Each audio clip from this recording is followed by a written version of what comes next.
Assalamualaikum warahmatullahi wabarakatuh. Perkenalkan, nama saya Muhammad Lukni Maulana dari kelas AB1 jurusan Manajemen. Pada kesempatan kali ini, saya akan membahas mengenai internet sehat, new media literasi untuk remaja. Secara sederhana, dapat dipahami bahwa apapun bentuk media, klasik tradisional, baru atau yang hadir di antaranya, nilai dan etika akan selalu diperlukan. Internet hadir sebagai sesuatu yang relatif baru.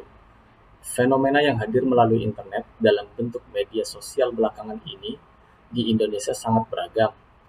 Efek negatif yang dilekatkan dengan kehadiran internet juga semakin banyak. Menurut Kemkominfo, jumlah pengguna internet di Indonesia mencapai 82 juta orang dan berada pada peringkat ke-8 dunia. Dalam jumlah tersebut, 80% diantaranya adalah remaja berusia 15-19 tahun. Untuk pengguna Facebook, Indonesia berada di peringkat 4 dunia, dengan jumlah pengguna internet yang mayoritas menggunakan jejaring sosial dan berbagai akses informasi, maka sangat diperlukan edukasi yang tepat mengenai internet itu sendiri. Dilihat dari statistik di atas menunjukkan bahwa konsumsi remaja Indonesia akan internet sangat tinggi. Pengaruh konten negatif dari internet dapat berupa ragam informasi, sampah hoax, pornografi, penipuan, cyberbullying, kejahatan dunia maya, dan sebagainya. Dalam rangka untuk mengurangi penyalahgunaan dan terpaan yang negatif dari internet kepada remaja, pemerintah melalui Kemkominfo membuat regulasi tentang internet sehat dan aman, atau disingkat INTAN.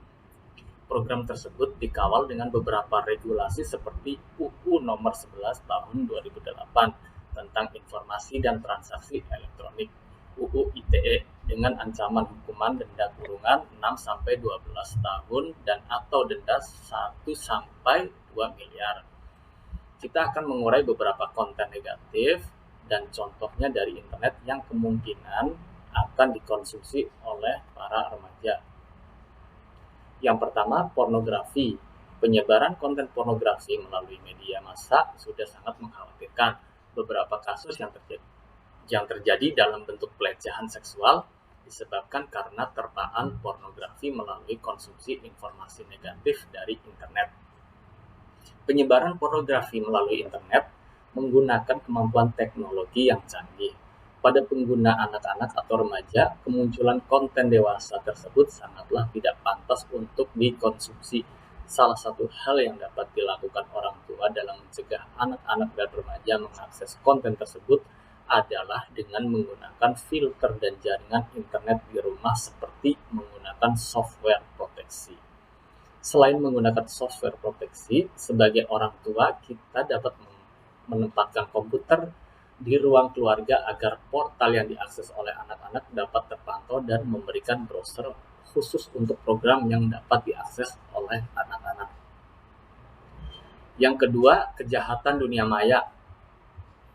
Kejahatan dunia maya secara umum dapat dibagi menjadi dua bentuk, yaitu kejahatan menggunakan teknologi informasi sebagai fasilitas.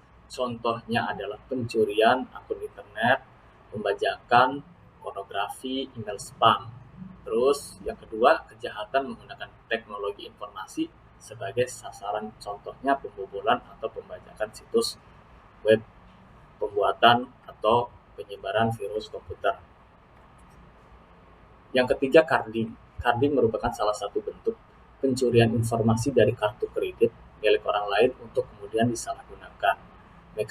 Mekanisme carding ini dapat terjadi secara offline dengan mesin edisi, mesin gesek untuk kartu kredit di merchant-merchant. Dengan mempersyaratkan adanya fisik kartu, card present, atau secara online dengan melakukan transaksi tanpa menggunakan kartu, card not present. Kemudian yang keempat, cyberbullying. Media sosial adalah tempat peserta komunikasi dapat secara anonim menyampaikan pendapat mereka tentang objek, peristiwa, atau sosok tertentu. Sayangnya penyampaian pendapat dan ide tersebut kadangkala berujung pada tercederainya misalnya hak dan kenyamanan pihak lain. Kekerasan dapat dilakukan melalui media internet, bukan dengan kekerasan fisik. Kekerasan tersebut dalam bentuk verbal maupun citra. Dalam dunia internet, kekerasan dengan melibatkan bentuk bantuan teknologi disebut sebagai cyberbullying. Satu hal yang disayangkan adalah pelaku dan korban dari cyberbullying tidak jarang menimpa anak-anak dan remaja. Dampak yang diakibatkan pada korban bullying seringkali sampai pada usaha bunuh diri.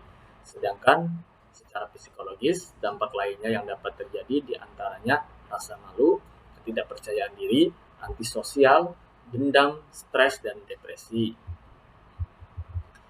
Kemudian yang kelima, penyalahgunaan Facebook.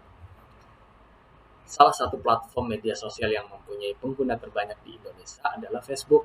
Sifat media sosial yang heterogen dan anonim seringkali disalahgunakan, salah satu melalui Facebook.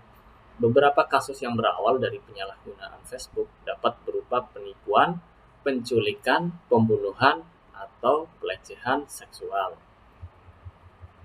Kemudian yang terakhir, penutup, internet sebagai bentuk hadirnya kemajuan teknologi informasi tidak dapat dihindari. Yang perlu dilakukan adalah penggalakan edukasi kepada kalangan-kalangan dengan potensi rawan kejahatan internet dengan kampanye penggunaan internet yang sehat dan aman. Kontribusi yang dapat kita berikan sebagai warga negara adalah mengawal tujuan dari edukasi atas pengguna internet yang sehat dan aman. Hal ini dapat dimulai dari diri kita sendiri dan orang-orang terdekat kita. Kepedulian kita dapat juga dimanage dalam bentuk pendampingan dan penyebaran tema new media literasi kepada khalayak, terutama anak dan remaja untuk selalu menggunakan internet dengan cara yang positif. Dengan penggunaan internet yang bijak, pengguna akan terhindari dari pengaruh yang mengancam dari konten-konten negatif internet dan sekaligus dapat meningkatkan citra remaja Indonesia di mata dunia dengan prestasi di dunia maya. Demikianlah penjelasan dari saya mengenai internet sehat, new media literasi untuk remaja. Sekian dari saya. Assalamualaikum warahmatullahi wabarakatuh.